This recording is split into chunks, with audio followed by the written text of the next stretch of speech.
Zoti Cakra, si e keni parë debatin e fundit mes kryeministrit Edi Rama dhe atit Kosovës Albin Kurti, të cilët nuk pajtohen as sa i përket çështjeve kombëtare, siç është ajo e UÇK-s, ku ditën e djeshme u mbajt një protestë në sheshin Skënderbej? Padyshim që konflikti mund ta quajmë ndërmjet zotit Rama dhe zotit Kurti është një konflikt politik.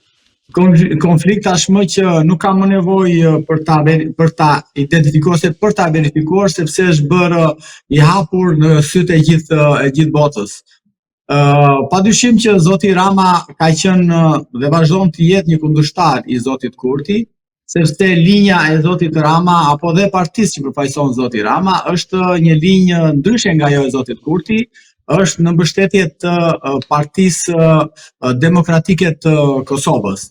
Dhe në kuptim të kësaj mendoj që zoti Rama është ai i cili ka organizuar edhe protestën e djeshme për të bërë një kashillëk zotit Kurti dhe për të mobilizuar padyshim edhe atë elektoratin kosovar që në zgjedhjet që do të zhvillohen, pra për balotazhin që do të zhvillohet për shumë komuna në Kosovë në të dielën e ardhshme, të ketë një impakt ndryshe dhe ata mos ta votojnë lëvizjen vetëvendosja, por të votojnë partinë e zotit Thaçi, Partinë Demokratike të Kosovës. Dhe kjo ka qenë për mua e gjithë lëvizja e djeshme, duke fshehur atë në petkun e nacionalizmit të UÇK-s e kështu me radhë.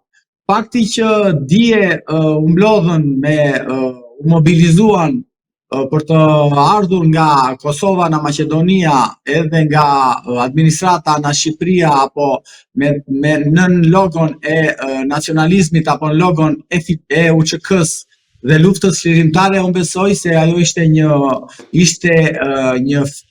një maskim, por në të vërtet realiteti ishte krejt ndryshe. Unë besoj se nuk zgjidhet problemi i drejtësisë me protesta, edhe sikur dje në shesh ishin 1 milion shqiptar, përsëri gjykata e Hagës, që është një gjykatë speciale por që e Kosovës në rastin konkret, nuk do intimidoj, pra nuk do kishte asnjë impakt dhe nuk ka asnjë impakt çdo lloj proteste që zhvillohet për të intimiduar drejtsinë, dhe sidomos kur janë gjyqtar të një spesori të lartë, siç janë ata të zgjedhur nga vendet si Shtetet e Bashkuara, Europa, Turqia e kështu me radhë, vende të cilat kanë marrë përsipër për ta ndërtuar dhe ta financuar gjykatën speciale të Kosovës. Kështu që mendoj dhe besoj se është një soi, disi është i nderuar një soi sikur të vetë shqiptarët të protestojnë në Prishtinë kundër gjykatës speciale të SPAK-ut shqiptar apo gjykatës speciale, sepse kanë arrestuar zotin Meta, zotin Mediu apo zotin Berisha. Kështu që është një naivitet shumë i madh që ta fshehësh këtë pas nacionalizmave kështu me radhë. Unë besoj se ai që do vendin e vet nuk ka nevojë të bëjë të tregojë as me uniforma ushtarake, as me flamuj në duar, as duke bërë shqiponjën, po as me kënd, po deshët ju, ai që do vendin e vet, e do 24 orë, 365 ditë, pa pushim dhe pa treguar se do vendin e vet. Vendi yt është si ai fëmia që duhet, nuk ka nevojë të thosh fëmijës që unë të dua, se duhet. Padyshim që ne të gjithë, unë, ti, ju dhe kur do ne, nuk ka nevojë të tregojmë që sa e do vendi. Vendi është një gjë në zemër të çdo njeriu që e do patjetër. Lind me njeriu dhe do vdes me njeriu. Kështu që unë që s'isha në protest, ç'a tregon që nuk e dua më pak vendin tim, dua më pak Kosovën e kështu me radhë, jo. Unë mendoj se ajo protesta e djeshme ishte një ndihmë që kërkon të jap zoti Rama elektoratit Partisë Demokratike të Kosovës për të fituar balotazhet që ajo është në ditët e në të dielën e ardhshme. Si e shikoni raportin e Edi Ramës me çështjet kombëtare, konkretisht me Kosovën, ku nga njëra anë ai dikur ka qenë kundër ose më saktë pro gjykatës speciale dhe tani është kundër, pra me ato që po ndodh me Hashim Thaçin dhe të tjerët, ndërkohë nga ana tjetër ka pasur akuza nga ish-kryeministri Ramush Haradinaj se ishte i angazhuar totalisht për ndarjen e Kosovës, më pas u përfshi në Ballkanin e hapur, pra ka një lloj paradoksi në vetë kryeministrin Edi Rama sa i përket çështjes Kosovës. Ju si e shpjegoni këtë lloj paradoksi? Unë do të them diçka për ta sepse do të them diçka tek pyetja e parë, për të pastaj dijoj me dytën. Do të them diçka që ata të gjithë ata deputet që dje ishin, pra flas për deputet Kuvendit të Kosovës, që ishin dje pjesëmarrës në atë takim, në atë miting, unë mendoj se do ishte më mirë për ta, para se të udhtonin në Tiranë, duhet të ishte që të marrin nismën që të zhbëjnë gjykatën. Pra, të marrin nismën, të mbledhin firmat dhe të kërkojnë në Kuvendit të Kosovës ta zhbëjnë gjykatën speciale. Kjo do ishte protesta ose nisma më e mirë që mund të bënin të gjithë ata deputet që ishin dje dhe bënin shqiponjë në sheshin Skënderbej.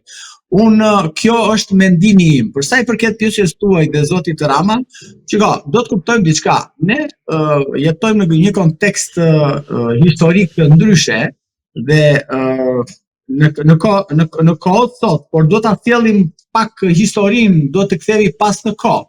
Ne duhet të kuptojmë që Serbia në Shqipëri ka bërë një investim që në 8 nëntor 1941 ku themeloi Partinë Komuniste Shqiptare dhe themelimi i Partisë Komuniste Shqiptare ishte, ju e dini, ishte një investim serb në Shqipëri.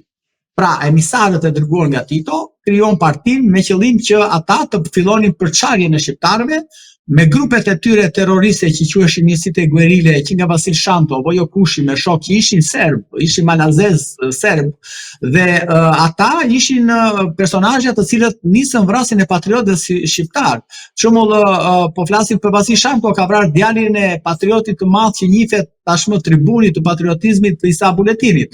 Dhe në kuptim të kësaj them që ai ka emra shkollash, emra institucionesh e kështu me radhë. Pra, ose Vojo Kushi, ai nuk e ka emrin Vojo Kushi, sepse këta duan t'i bëjnë gjërat, e ka Vosja Kushiç. Kështu që do të kuptojmë sa gjëra dhe nuk janë vrarë fare as për të mirën e Shqipërisë dhe as për ndonjë gjë tjetër. Janë vrarë sepse kishin rrëmbyer një vajzë të një adoleshente të një zyrtari të kohës, në Qendër Maria, po u vet vranë kështu me radhë. Pra si mundet sot të rrëmbesh fëmijën e një zyrtari të lartë, rrethoi policia dhe të britesh.